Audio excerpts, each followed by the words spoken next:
اور پھر مصنف کہتے ہیں کہ یہ لوگ جو ان جاہلی نقلی پریوں کے حسن میں محو تھے، اور وہ پریاں ان کو اپنی طرف راغب کر رہی تھی، وہ اگرچہ کون سے لوگ تھے؟ مختلف اقوام سے تعلق رکھنے والے، مختلف ادوار سے تعلق رکھنے والے، اور زندگی کی مختلف عمروں سے تعلق رکھنے والے لوگ تھے، مگر یہی وہ لوگ تھے جن کے حوصلے پست تھے، جو ہمت و عزم سے خالی تھے، اور جو تنگ نظر تھے۔ ان برائیوں سے انسان کو اجتناب کرنا چاہیے۔ اگر کوئی بھی اہل ترقی اپنی منزل مراد پانا چاہتا ہے تو اسے وہ جو ہے ان برائیوں سے اس کو بچنا ہوگا، دین اسلام کی راہ اختیار کرنا ہوگی۔ اسلام ہمیں ان تمام برائیوں سے اجتناب کا درس دیتا ہے۔ اللہ تعالیٰ ہمیں ان برائیوں سے دور رہنے کی توفیق عطا فرمائے۔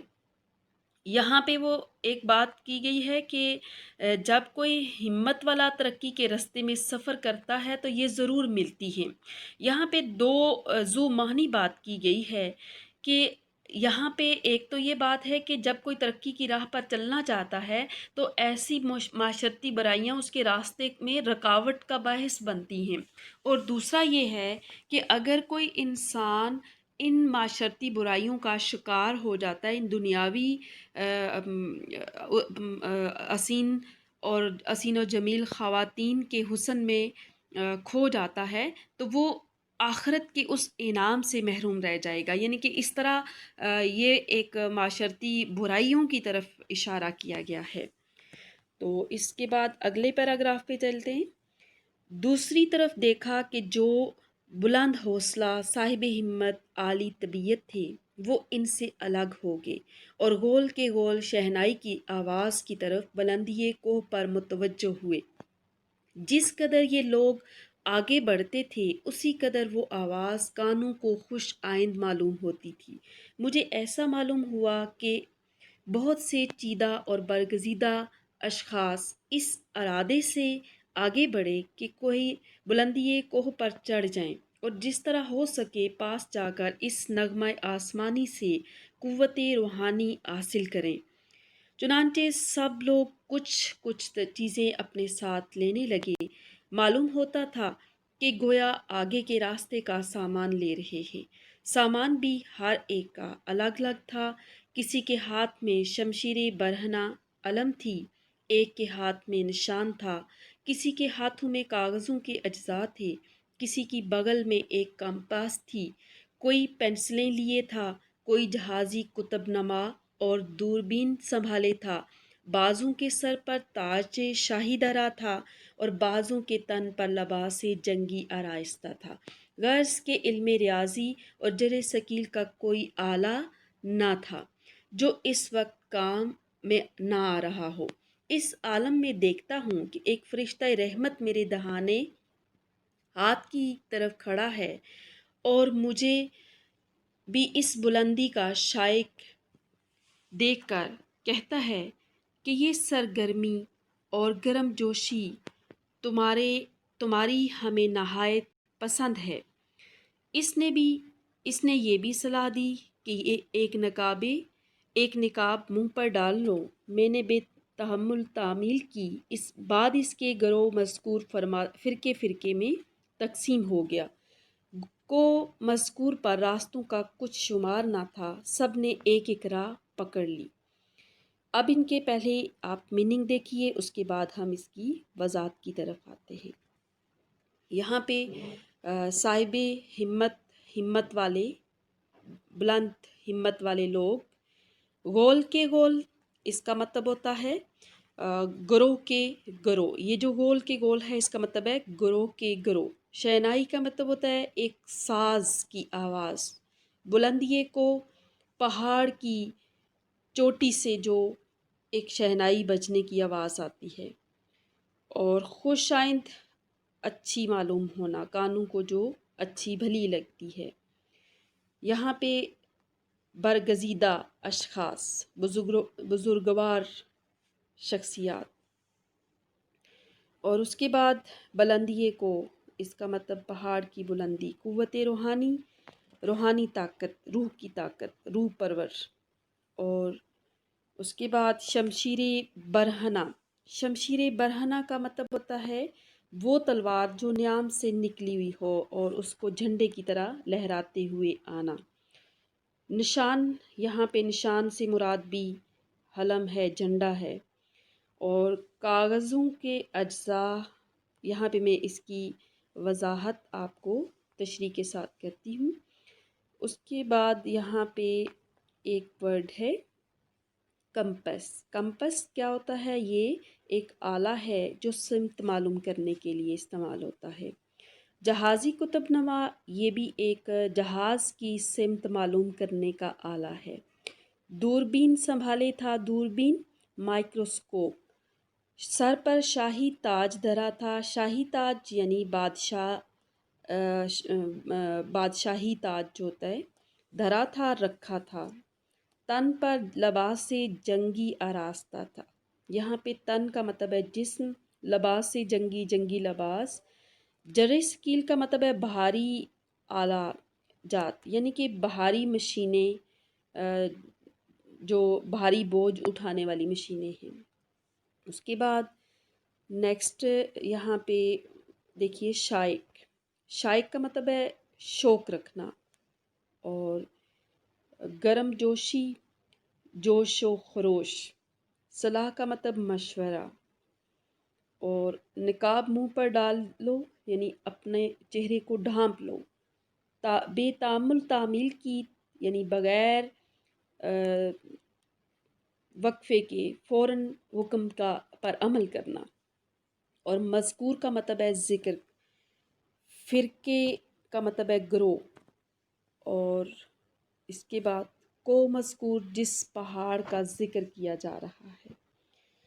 اب اس پیراگراف میں آپ دیکھیے کہ مصنف یہ کہتے ہیں کہ جب وہ ایک طرف وسیع الفضا میدان میں یہ دیکھتے ہیں کہ خواتین ہیں، حسن و جمال، ان کے حسن و جمال میں لوگ کھوئے ہوئے ہیں، تو اسی وسیع الفضا میدان میں دوسری طرف جو لوگ ہیں وہ باہمت لوگ ہیں۔ پچھلے ایک طرف ایسے لوگ ہیں جو پست ہمت لوگ ہیں، ان کا ذکر ہے۔ اور اس پیراگراف میں عالی ظرف اور باہمت لوگوں کا ذکر ہے۔ اور یہ لوگ کون سے لوگ ہیں؟ یہ وہ لوگ ہیں جو سامنے پہاڑ کی چوٹی سے جو بہت ہی ایسی روح پرور شہنائی بج رہی ہے، اور اس شہنائی کی آواز ایسی پرکشش آواز ہے کہ لوگ گروہ کے گروہ لوگ اس شہنائی کی آواز کو سن رہے ہیں، اور وہ شہنائی کی آواز ان لوگوں کو اپنی طرف متوجہ کر رہی ہے۔ اور لوگ جوں جوں آگے بڑھتے جا رہے ہیں، یہ شہنائی کی آواز لوگوں کو بہت ہی اچھی معلوم ہوتی، یعنی کہ اچھی لگتی ہے، کانوں کو بھلی محسوس ہوتی ہے۔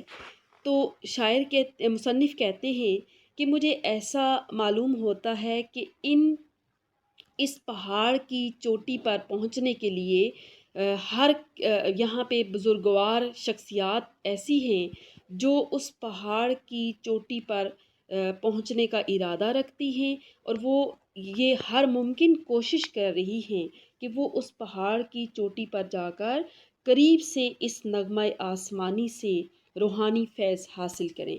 یعنی یہ لوگ جو اس وسیع فضا میدان میں لوگوں کا جو ہجوم ہے، وہ اس شہنائی کی آواز کی طرف اس طرح مائل ہے کہ وہ اس آواز کو سننے کے لیے وہ قریب جا کر سننا چاہتے ہیں۔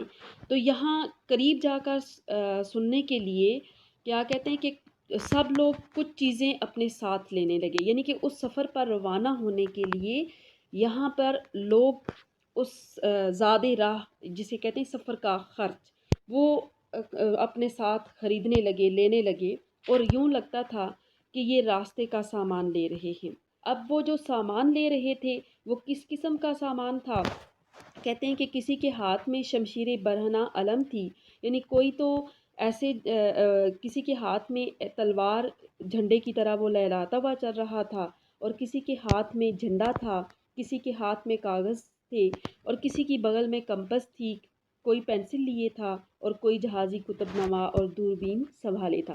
یہ تمام باتیں ان باتوں کی طرف اشارہ ہے، جیسے مصنف آگے چل کر ان تمام لوگوں کا باری باری اس دربار میں جب پہاڑ کی چوٹی پر یہ لوگ پہنچتے ہیں تو وہاں پہ ایک دربار ہے جو جہاں پر یہ سب لوگ پہنچنا چاہتے ہیں، تو وہاں پہ یہ مختلف قسم کے لوگ ہیں جن کا ذکر ہے یہاں پہ، جو شمشیر برہنہ اور ہاتھ میں علم، کاغذوں کے اجزاء، یہاں پہ یہ ان لوگوں کی طرف اشارہ ہے جو کچھ تو جنہوں نے شمشیر برہنہ، یعنی کہ کچھ ایسے لوگ ہیں جنہوں نے تلوار کے ساتھ، یعنی کہ کچھ ایسے لوگ بھی ہیں جن کے ہاتھ میں شمشیر برہنہ علم تھی، یعنی کہ اس میں بادشاہوں کا ذکر ہے، سائنسدانوں کا ذکر ہے، شاعر اور ادیب ہیں، اور اس طرح کے یہ عظیم لوگ اپنے اپنے مقام اور مرتبے کے مطابق اپنے اپنے عہدے کی مناسبت سے اپنا سامان ہاتھ میں لیے اس پہاڑ کی چوٹی پر پہنچنے کی کوشش کر رہے ہیں۔ بعضوں کے تن پر جس لباس جنگی آراستہ تھا، یعنی کہ بعض لوگ دیکھ کر یوں لگتا تھا کہ یہ انہوں نے جنگی لباس، یعنی کہ جیسے میدان جنگ میں جو لڑتے ہوئے مارے جاتے ہیں اس طرح کے لباس میں نظر آ رہے تھے، اور کہتے ہیں مصنف کے ہر طرح کے لوگ تھے، لیکن اگر کوئی نہیں نظر آیا تو وہ علم ریاضی سے متعلق اور جر ثقیل، یعنی کہ بھاری بوجھ اٹھانے والی مشینوں سے تعلق رکھنے والا کوئی شخص نظر نہیں آ رہا تھا۔ تو اسی عالم میں مصنف کہتے ہیں کہ میں خواب میں دیکھ رہا تھا کہ فرشتہ رحمت میرے دہانے طرف آ کے کھڑا ہو جاتا ہے، دائیں طرف آ کے کھڑا ہو جاتا ہے، اور مجھے دیکھ کر کیونکہ میں بھی اس وسیع فضا میدان میں کھڑا ہوں اور لوگوں کے ہجوم کو اس طرف پہاڑ کی بلندی پر پہنچنے جہاں پر وہ پہنچنا چاہتے ہیں، میں بھی بڑے شوق سے یہ سارا منظر دیکھ رہا ہوں، اور اس جوش و خروش کو دیکھ کر میرا فرشتہ رحمت آ کر مجھے یہ کہتا ہے کہ یہ تیری ادا جو گرم جوشی ہے، یا یہ جو دیکھنے کی ادا ہے ان لوگوں کو پہاڑ کی چوٹی پر پہنچنے والی ادا مجھے بہت پسند ہے، فرشتہ رحمت کہتا ہے۔ تو کہ اس نے ساتھ ہی مصنف کو یہ بھی مشورہ دیا کہ اپنے چہرے کو ڈھانپ لو۔ تو مصنف کہتے ہیں کہ میں نے بغیر تاخیر کے فوراً فرشتہ رحمت کے حکم کی تعمیل کی، یعنی اس پر عمل کیا، اور بعد میں جب میں نے اپنے چہرے کو ڈھانپ لیا تو یہ جو لوگوں کا بہت بڑا ہجوم تھا جو اس پہاڑ کی چوٹی پر پہنچنا چاہتا تھا، وہ مختلف فرقوں میں بٹ گیا، یعنی کہ مختلف گروہوں میں بٹ گیا، اور کو مذکور پر راستوں کا کچھ شمار نہیں تھا، یعنی جس پہاڑ کا یہ ذکر کیا جا رہا ہے اس پہاڑ پر پہنچنے کے بے شمار راستے تھے، اور سب نے اپنا اپنا راہ پکڑ لی، اور اس طرح یہاں پہ جو ایک مصنف پہاڑ کی اس چوٹی کا ذکر کر رہے ہیں، اور جہاں پر پہنچنے کے لیے بے شمار راستے ہیں، اور لوگ فرقوں میں بانٹ چکے ہیں، اور ہر کوئی اپنے اپنے راہ پر چل پڑتا ہے۔ تو یہ اس بات کی طرف اشارہ ہے کہ دنیا میں آپ دیکھ رہے ہیں کہ بہت سارے فرقے ہیں، 73 فرقے ہیں، اس سے بھی کئی زیادہ ہو چکے ہیں، فرقوں کی تعداد بے شمار ہے، لیکن ہر فرقہ یہی سمجھتا ہے کہ ہم صحیح راہ پر ہیں، راہ مستقیم پر ہیں، اور ہر کوئی جو ہے وہ منزل جو ہے وہ سب کی ایک ہے، راستے سب کے جدا ہیں، لیکن منزل جو ہے وہ سب کی ایک ہے، سب نے ایک منزل پر جا کر اکٹھے ہو جانا ہے، اور وہ منزل کون سی ہے؟ آخرت کی منزل۔ تو یہاں پہ اسی منزل کی طرف اشارہ کیا گیا ہے۔ اب یہاں سے آگے آپ دیکھیے، مسافر جلد جلد آگے بڑھے اور ایک سپاٹے میں پہاڑ کی چوٹی پر جا پہنچے۔ اس میدان روح افزا میں پہنچتے ہی ایسی جان بخش اور روحانی ہوا چلنے لگی جس سے روح اور زندگانی کو قوت دوامی حاصل ہوتی تھی۔ تمام میدان جو نظر کے گرد و پیش دکھائی دیتا تھا، اس کا رنگ کبھی نور سحر تھا اور کبھی شام و شفق، جس سے کوس قضا کے رنگ میں کبھی شہرت عام اور کبھی شہرت دوام کے عروف عیاں تھے۔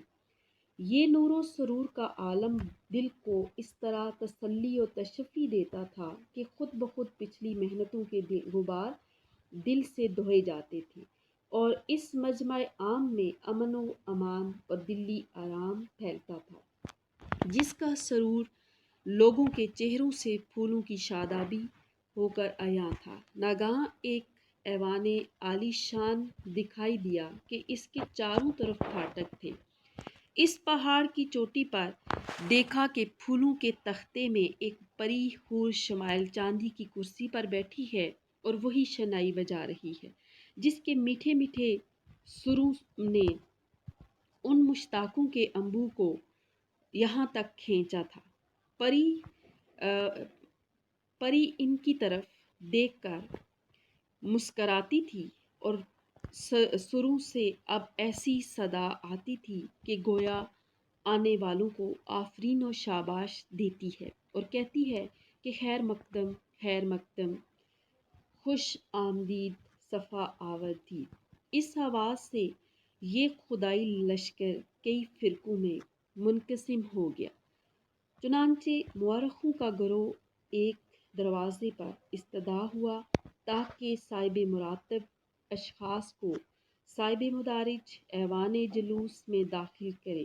یکایک وہ شہنائی جس سے کبھی شوق انگیز، جوش خیز اور کبھی جنگی بازوں کے سر نکلتے تھے، اب اس سے ظفر یابی اور مبارک بادی کی صدائیں آنے لگیں۔ تمام مکان گونج اٹھا اور دروازے خود بخود کھل گئے۔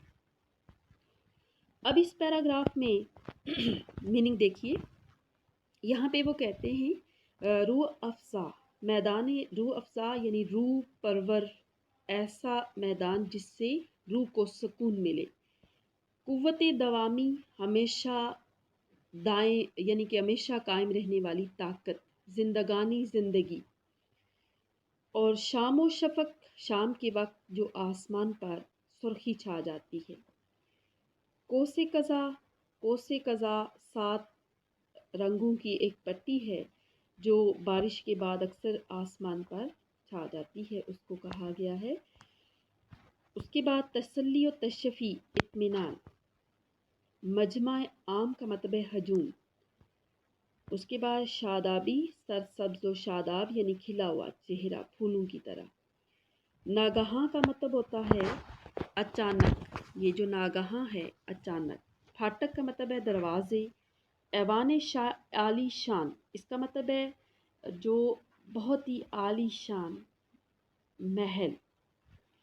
اور اس کے بعد حور شمائل یعنی حوروں جیسی خوبصورت چاندی کی کرسی پر بیٹھی ایک پری۔ شہنائی ساز، مشتاقوں کے انبو، شوق رکھنے والوں کے ہجوم۔ اور خیر مقدم، خوش آمدید، صفا آوردید، یہ تمام الفاظ خوش آمدید کے لیے استعمال ہوئے ہیں۔ اس کے بعد ہے مورخ، یہاں پہ مورخوں کا ایک گروہ، مورخ کہتے ہیں تاریخ دان کو۔ استدعا کا مطلب ہے دروازے پر استدعا کا مطلب ہے کھڑے ہونا، صاحب مراتب مقام اور مرتبے کے مطابق۔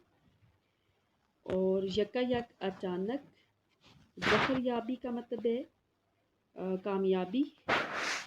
اب یہاں پہ مصنف کیا کہتے ہیں کہ جب مسافر جو یہاں پہ پہاڑ، جب مصنف اپنے چہرے کو ڈھانپ لیتے ہیں تو یہ گروہ جو لوگوں کا بہت بڑا ہجوم ہے وہ مختلف فرقوں میں بٹ جاتا ہے۔ اب وہ اپنے اپنے ٹولیوں میں، اپنے اپنے گروہ کی صورت میں ہر کوئی اپنے اپنے راستے پر چل پڑا ہے، تو یہ مسافر بہت تیزی کے ساتھ آگے پہاڑ کی چوٹی پر جا پہنچتے ہیں، اور وہاں جب پہنچتے ہیں تو بہت ہی روح پرور فضا ہے اور ایسی ہوا چل رہی ہے جس سے قوت دوامی حاصل ہوتی ہے، یعنی زندگی میں ایک تازگی کی لہر دوڑ جاتی ہے۔ اور کہتے ہیں کہ یہ اتنا وسیع میدان ہے کہ اس وسیع میدان میں جب وہ پہاڑ کی چوٹی پر پہنچتے ہیں تو اس وسیع و فضا میدان کا رنگ کبھی تو ایسے لگتا ہے کہ نور سحر کی طرح، یعنی صبح کی روشنی کی طرح اس پر نور ہو، اور کبھی اس میں شام کا منظر دکھائی دیتا ہے جس میں شام کے وقت سرخی چھا جاتی ہے۔ اور اس طرح یہ نور و سرور کا عالم دل کو اطمینان بخشتا تھا، اور اس سے پچھلی محنتوں کے غبار دل سے دھوئے جاتے تھے، یعنی کہ وہاں پہنچ کر ایسا روح پرور منظر تھا کہ وہاں پہنچ کر انسان سب کچھ بھول جاتا ہے اور اس روح پرور منظر میں انسان کھو جاتا ہے۔ اور ہر وہاں پر پہنچے ہوئے جو لوگ ہیں ان لوگوں کے چہروں کو دیکھ کر اندازہ ہو سکتا ہے کہ ان کے چہرے کس قدر پھولوں کی مانند کھلے ہوئے ہیں۔ اور اچانک کیا ہوتا ہے کہ وہاں جب پہنچتے ہیں تو پہاڑ کی چوٹی پر ایک عالی شان محل دکھائی دیتا ہے اور اس کے چاروں طرف دروازے ہیں۔ پہاڑ کی چوٹی پر پھولوں کے تختے میں ایک پری بیٹھی ہے، حور شمائل پری، یعنی حوروں کی طرح خوبصورت پری ایک چاندی کی کرسی پر بیٹھی ہوئی ہے اور وہ شہنائی بجا رہی ہے۔ شہنائی یعنی وہ ساز بجا رہی ہے جس ساز کی آواز کو سن کر یہ ہجوم اس پہاڑ کی چوٹی پر پہنچتا ہے۔ اور یہ جب وہاں پہ اس محل پہ پہنچتے ہیں تو پری دیکھ کر ان لوگوں کو مسکراتی ہے، اور وہ آواز، جس آواز کو سن کر وہ لشکر وہاں پہنچتا ہے، اب اس کے سر بدل جاتے ہیں۔ اس کے سروں سے جو پہلے آواز آتی تھی اب وہ بدل جاتی ہے۔ اب وہ ایسے لگتا ہے کہ جیسے یہ پری یہ سر جو ہے، یہ ساز جو ہے، جو شہنائی بج رہی ہے، یہ آنے والے لوگوں کو خوش آمدید کہہ رہی ہے۔ اور یہ خدائی لشکر کئی فرقوں میں تقسیم ہو گیا تھا، اور اس طرح اس میں ایک مورخوں کا، تاریخ دانوں کا ایک گروہ دروازوں پر کھڑا ہو جاتا ہے، اور وہاں اس محل کے اندر لوگوں کو اپنے اپنے مقام اور مرتبے کے مطابق اندر داخل کیا جا رہا ہے۔ اچانک سے وہ کہتے ہیں کہ یہ شہنائی جو بج رہی تھی پہلے اس کی آواز کچھ اور تھی، اور جب وہ اندر داخل ہوتے ہیں تو اب اس کے سر بدل جاتے ہیں، اور اس سے جو اب صدائیں آ رہی ہیں وہ مبارک باد کی صدائیں گونج رہی ہیں۔ یہاں تک آپ کو یقیناً سمجھ آ گیا ہوگا۔ اب اگلے پیراگراف پہ چلتے ہیں۔ دیکھا کہ ایک تخت طلسمات کو 32 پریاں اڑائے لیے آتی ہیں۔ اس پر ایک راجا بیٹھا ہے مگر نہایت درینہ سال۔ اسے فرقے فرقے کے علماء اور مورخ لینے کو نکلے مگر پنڈت اور مہاجن لوگ بہت بے قراری سے دوڑے۔ معلوم ہوا کہ راجا تو مہاراجا بکر ماجید تھے اور تخت سنگھاسن 32 پریاں اتنی بات کہہ کر خوا ہو گئی کہ جب تک سورج کا سونا اور چاند کی چاندی چمکتی ہے نہ آپ کا سن ہٹے گا نہ سکہ مٹے گا۔ برہمنوں اور پنڈتوں نے تصدیق کی اور انہیں لے جا کر ایک مسند پر بٹھا دیا۔ اب کیا کہتے ہیں یہاں، بلکہ اس کو ٹھیک ہے، اب یہاں پہ مصنف پہلے اس کے میننگ دیکھیے۔ تخت طلسمات، جادو کا تخت، 32 پریاں، 32 پریوں کا تخت طلسمات، مورخ، تاریخ دان، فرقے فرقے کے علماء، ہر فرقے کے، ہر گروہ کے علماء عالم، پنڈت ہندو مذہب کا علم رکھنے والے، اور مہاجن